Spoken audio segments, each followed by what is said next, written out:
कहानी रहस्यमयी बंगला भाग 4। अब तक की कहानी में आपने सुना कि कैसे पूजारण नींबू को विधि द्वारा आत्माओं को वश में करके सामने आने पर बाध्य करती है। अब आगे। अब सारी आत्माएं पूजारण के सामने क्रोध से थरथर कांप रही थीं। क्यों बुलाया हमें तुमने?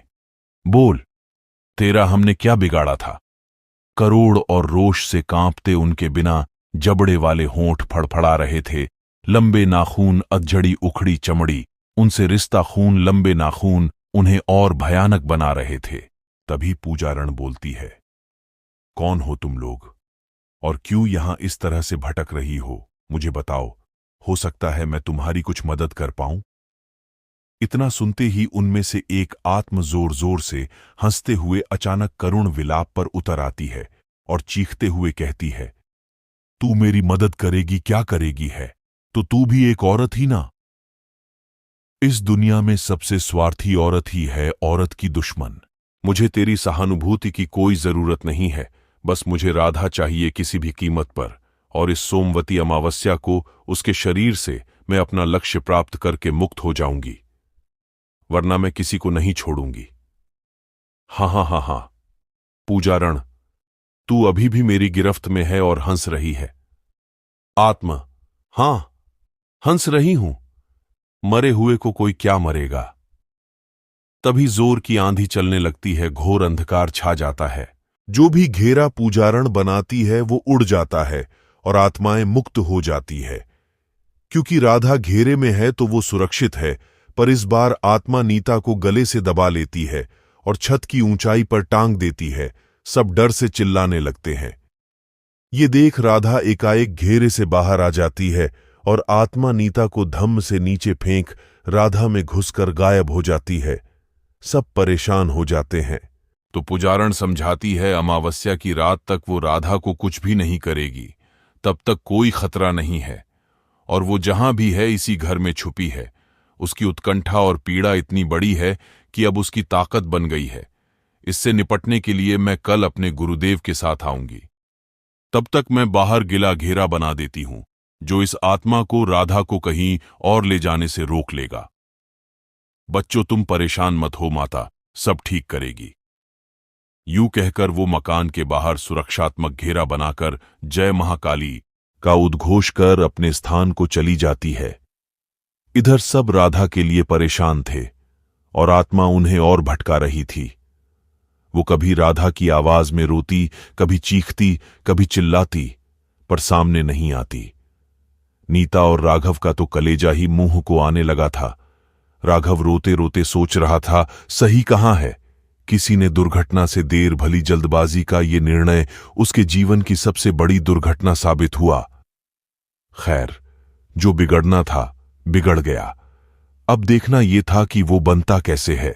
उधर पूजारण अपने गुरुदेव के पास जाकर उनको सारी समस्या के बारे में बताती है और वो क्या क्या कर चुकी ये भी बताती है, पर वो असफल हो गई समस्या से निजात पाने में। फिर गुरुदेव ध्यान लगाते हैं, बहुत देर तक ध्यान में ही रहते हैं, और इस दौरान उनके हाव भाव बड़े अजीब करुणा से प्रीत होते हैं। आंखों से अविरल अश्रु प्रवाह होता है। हाय बच्ची, घोर अन्याय।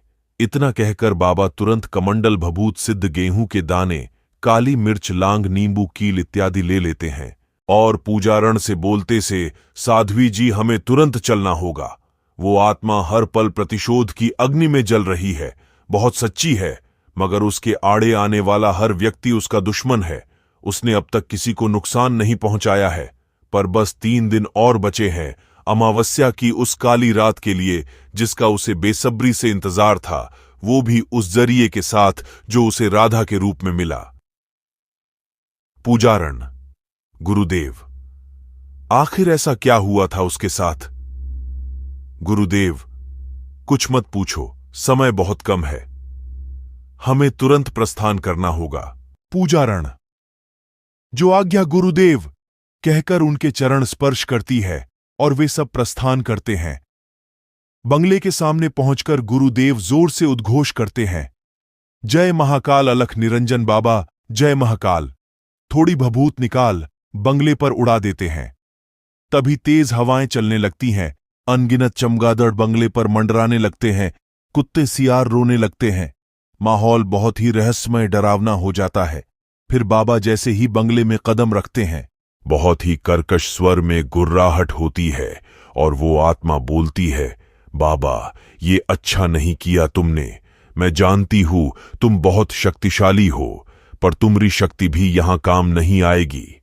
मूर्खता छोड़ दो, चले जाओ यहां से, राधा नहीं बचेगी और परिवार भी। तभी बाबा बोलते हैं, मुझे पता है अमावस की रात के पहले किसी को कोई खतरा नहीं है, और तुम्हारे बारे में भी मैं लगभग जान चुका हूं। बस थोड़ा तुमसे जानना चाहता हूं। हो सकता है तुम्हारे प्रतिशोध में मैं तुम्हारा साथ दे पाऊं।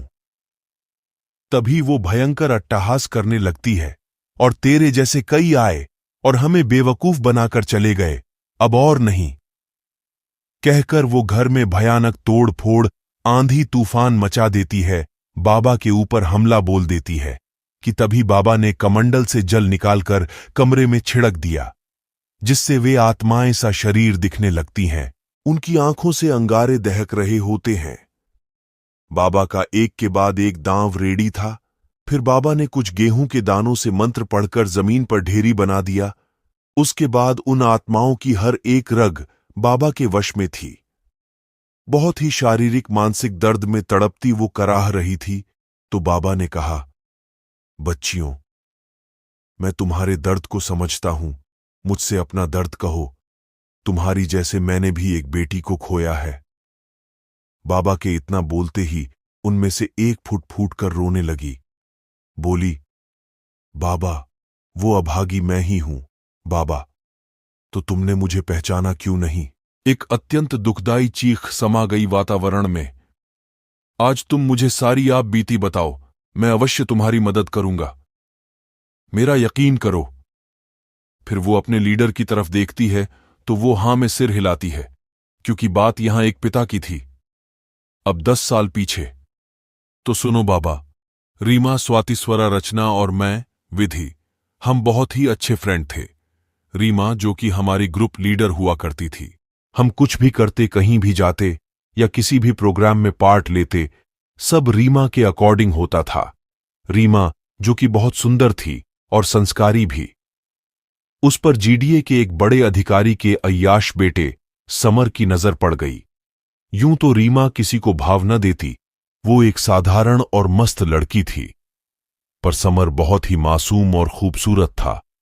रीमा तो नादान थी। उसने उसके शैतानी इरादों को समझ पाने जितनी समझ नहीं थी। समर से उसकी नजदीकियां बढ़ने लगी। जवान खून में ज्यादा बढ़ती नजदीकियों में क्या होता है? हवस। बस वही हुआ।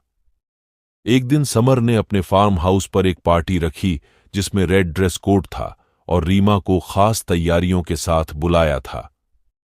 रीमा ने अपने पेरेंट्स से जाने की इजाजत मांगी तो उन्होंने कहा, देख बेटा, बात बहुत रात की है तो तू चली जा, पर अपने दोस्तों के काफिले में जियो, जिससे हम भी निश्चिंत रहेंगे। वो डोंट वरी पॉस्प कहकर हमें लेकर चल दी। अब हम फार्म हाउस के सामने थे। बहुत ही खूबसूरत तरीके से सजवाया गया था। इसे रेड ड्रेस कोट ही नहीं, गजब की खुशबू आ रही थी बंगले से। रेड शॉर्ट, ब्लैक बोटाई और ब्लैक पैंट में कहर ढा रहा था समर। डेकोरेशन कोड भी था। जैसे ही रीमा गाड़ी से उतरी, रेड डीप नेक गाउन में, समर भी उसे देखता ही रह गया। गजब खूबसूरत कपल होता वो, अगर मोहब्बत में हवस की जगह सच्चाई होती। उसे गाड़ी से निकलता देख गाना बज उठा, पल पल दिल के पास तुम रहती हो, जीवन मीठी प्यास, ये कहती ही। तभी अगल बगल के गेट में से हम सब उतरने लगे। हमें उतरता देख समर की आंखें क्रोध से तन गईं। समर, रीमा, ये हमारे प्यार के लिए की गई पार्टी थी। ये सब क्या है? मैंने नहीं बुलाया इन लोगों को। तो रीमा बोली, शांत हो जाओ, मुझे तुम्हारा इंटेंशन नहीं पता था, सो के आज ये लोग वापस चली जाएंगी। तभी समर मुस्कुराते हुए सोचता है, सच, मेरा इंटेंशन तो तुम क्या कोई नहीं जान पाएगा। तभी मासूम बनते हुए कहता है, तो प्लीज इन्हें वापस जाने को बोल दो। दोस्तों, कहानी में आगे क्या हुआ वीडियो के अगले पाठ में जरूर देखें। वीडियो को लाइक करें, चैनल को सब्सक्राइब करें। मिलते हैं कहानी के अगले भाग में। आपका दिन शुभ हो। धन्यवाद। शुभ रात्रि।